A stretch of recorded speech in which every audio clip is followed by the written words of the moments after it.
குழந்தைகள் எல்லாருமே விரும்பி சாப்பிடக்கூடிய ஒரு உணவு தான் இந்த ஜெல்லி மிட்டாய்னு சொல்லலாம். நாம ஒரு பெட்டி கடைக்கு போனா ஜாருக்குள்ள இந்த ஜெல்லி மிட்டாய் நிரப்பி வச்சிருப்பாங்க. அதை பார்க்கும் போதே நம்ம கண்ணே குளிர்ச்சியாகும். எடுத்த உடனே வாங்கி சாப்பிடலாம் அப்படின்னு சொல்லிட்டு தான் தோணும். ஆனா இந்த ஜெல்லி மிட்டாயால எக்கச்சக்க விபரீதமான நிகழ்வுகள் நடந்திருக்கு.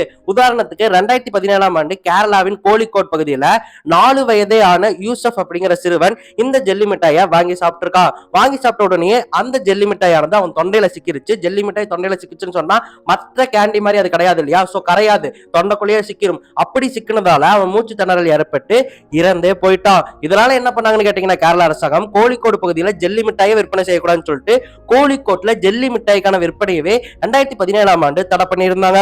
இது நம்ம நாட்டுல மட்டும் தான் நடந்துச்சான்னு கேட்டீங்கன்னா கிடையவே கிடையாது. உலகம் முழுக்க இந்த மாதிரி எக்கச்சக்க சம்பவங்கள் நடந்துச்சு. அப்படிதான் 2002ஆம் ஆண்டு ஆஸ்திரேலியால 15க்கும் மேற்பட்ட சிறுவர்கள் இந்த மாதிரி ஜெல்லி மிட்டாய் சாப்பிட்டு அது தொண்டையில சிக்கி மூச்சு திணறி இறந்து போயிருக்காங்க. அதனாலேயே கோபமுற்ற ஆஸ்திரேலிய அரசாங்கம் என்ன பண்ணிருக்காங்கன்னா, ஜெல்லி மிட்டாயை ஆஸ்திரேலியால இனி விற்பனை செய்யக்கூடாதுன்னு சொல்லிட்டு அதுக்கு ஒரு தடை விதிச்சாங்க. அவங்களோட நிறுத்தாம 2004ஆம் ஆண்டு ஐரோப்பிய யூனியனும் ஐரோப்பாவின் நிறைய பகுதிகளில் குழந்தைகள் ஜெல்லி மிட்டாய் சாப்பிட்டு மூச்சு திணறி இறந்து போறதை பார்த்தோன்னே ஐரோப்பால இனிமே ஜெல்லி மிட்டாயை வைக்கக்கூடாதுன்னு சொல்லிட்டு 2004ஆம் ஆண்டு அவங்களும் தடை விதிச்சாங்க. அந்த அளவுக்கு ஒரு ஆபத்தான உணவுப் பொருள் தான் இந்த ஜெல்லி மிட்டாய். சோ இனிமே உங்க குழந்தைகளுக்கு இந்த ஜெல்லி மிட்டாயை வாங்கி கொடுக்காதீங்க.